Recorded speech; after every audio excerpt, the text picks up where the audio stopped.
Today, we're going to talk about how imagining creates reality, manifesting the Neville Goddard way. This is Tom Karen with the Be Something Wonderful studio of higher consciousness, where we help you level up and become the best version of yourself. Guys, welcome back. Another episode of manifesting the Neville Goddard way. And Neville Goddard believes that imagining creates reality. And he taught that the Christ in us, the God consciousness that is within us, is our imagination, and that's how. And that as we imagine, as we imagine from wishes fulfilled, as we visualize ourselves in our ideal reality, that's how we create.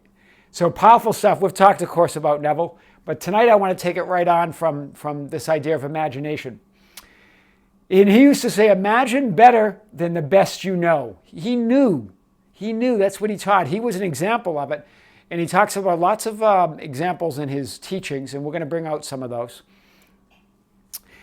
And his point is this, guys. There can be no outer change until there is first an imaginal change. Now, we've talked about this in other contexts. You can't change the outside world, the physical reality, the manifested stuff and things and people, until you change inside, until you've got to, we've talked about it in the terms of quantum physics, that you have to change it. You have to change the image and the quantum field, and that gets reflected back to you. This is the same idea. We're talking about image or imagining. So it's really, interestingly enough, it's the same stuff we're talking about here. And this is Neville Goddard. This is from the 50s and 60s, right, that he was talking about this. And I like this. He talks about getting into a habitual state of your ideal, of being that ideal, of your wish fulfilled. Habitual state, that is equal to what we've been talking about, state of being. You've got to be it in order to become it. You've got to be it in order to create it. You have to be that in order to manifest that into your life. So it's the same type of thing. You've got to feel it and believe it. So how does he do it? What does he talk about? Well, let's hit a few of the points tonight. We'll hit others some other evening.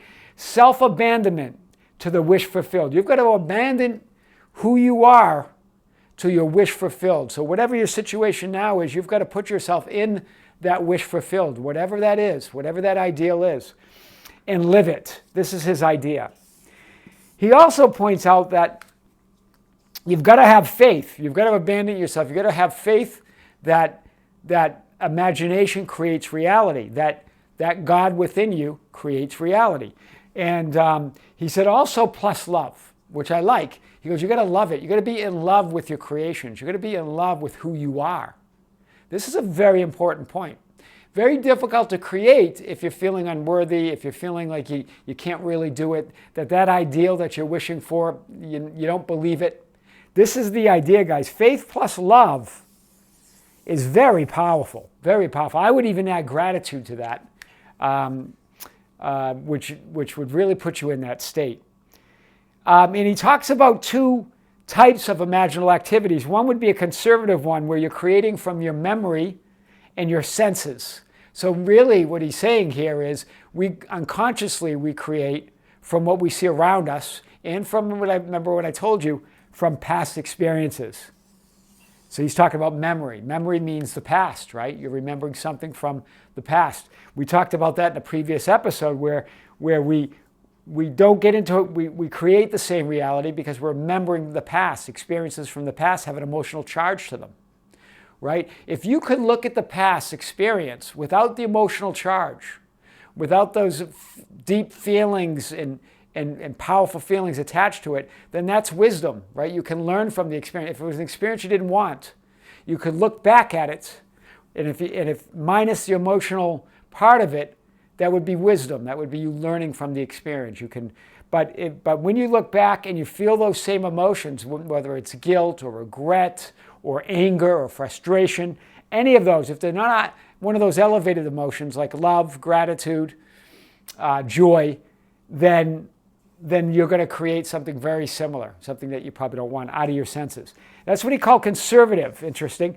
And then transformative, which I really like that word, out of the he calls that out of the generous dreams of fancy. I love that. So in other words, you're imagining something completely out of the blue, right? That hasn't been created, right? That hasn't, something completely novel and ideal to you. This is great, guys. I love this distinction, because this is the way he talks about the way he's creating the same thing is what he calls conservative, right? We want to be here, right? We don't want to build a new house with old bricks. I talked about that in Reality Transurfing, what Vadim Zeland talks about. Okay, so faith plus love. He also talks about enter the image. I like that. I like the way he talks about this. Enter the image that you have. Image, remember, you're imagining an image.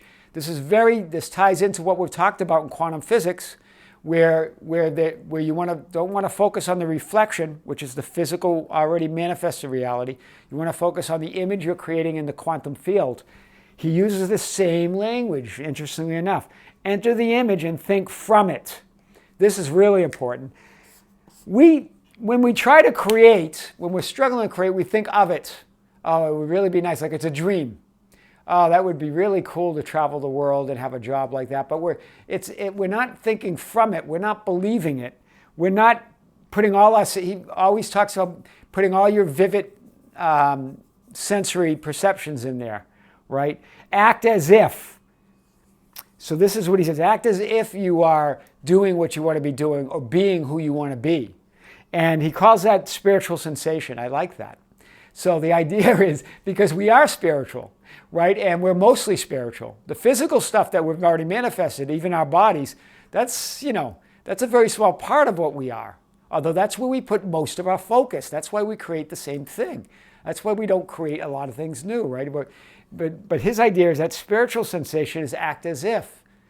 That's like saying the image in the metaphysical world, right? The metaphysical side, the invisible, the unreal, the spiritual sensation. That's a beautiful way of saying it.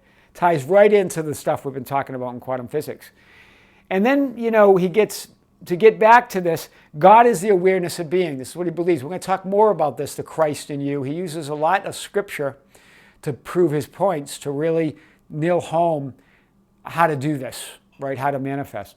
And we're going to bring up some of those. But here, so this is what he's saying here, right? Habitual state. So you've got to be consistent. You're going to be consistent with this. But just a thought here and a thought there, that's not going to manifest what you want. You've got to conjure up the state of being, or what he called the habitual state. And then he calls this self-abandonment. This is what we've talked about almost with Dr. Joe Dispenza, who said in his book, becoming, forgetting, you got to forget your old self and become somebody new, right? So this whole idea of self-abandonment, right? This is what Dr. Joe Dispenza teaches in the quantum side, right? You've got to forget who you were and become somebody new. You've got to step into that. And then Neville Goddard calls self-abandonment, wish fulfilled, right? This whole idea of the late Wayne Dyer taught that too, right? Thinking from it, or thinking from the wish fulfilled, as if it's already done. Looking back at it, you can even in some other texts and books that he writes, he talks about thinking gratitude in advance, which we've already talked about. All of this is powerful, transformative out of the generous dreams of fancy. Enter the image. I love this. This is a new phrase. Enter the image, guys. Be it. Enter the image. Think from it. Get that spiritual sensation, as if. I love that too, spiritual sensation, right? Because a spiritual sensation is that invisible power. It's that what we're all connected to, right? It's feelings are spiritual, right? Feelings and thoughts and feelings and emotions are invisible. They are part of the invisible realm. So this is what he's really getting at, right? Lining up your thoughts, feelings, and emotions. Running in what he's calling spiritual sensation. Right? Because those are spiritual sensations. You can't touch them, right? They're not physical. They're in the metaphysical side. Those are the creative powers that we have. We just create things that we don't want a lot of the times, right? So this is Neville Goddard. We're going to talk about more of his stuff.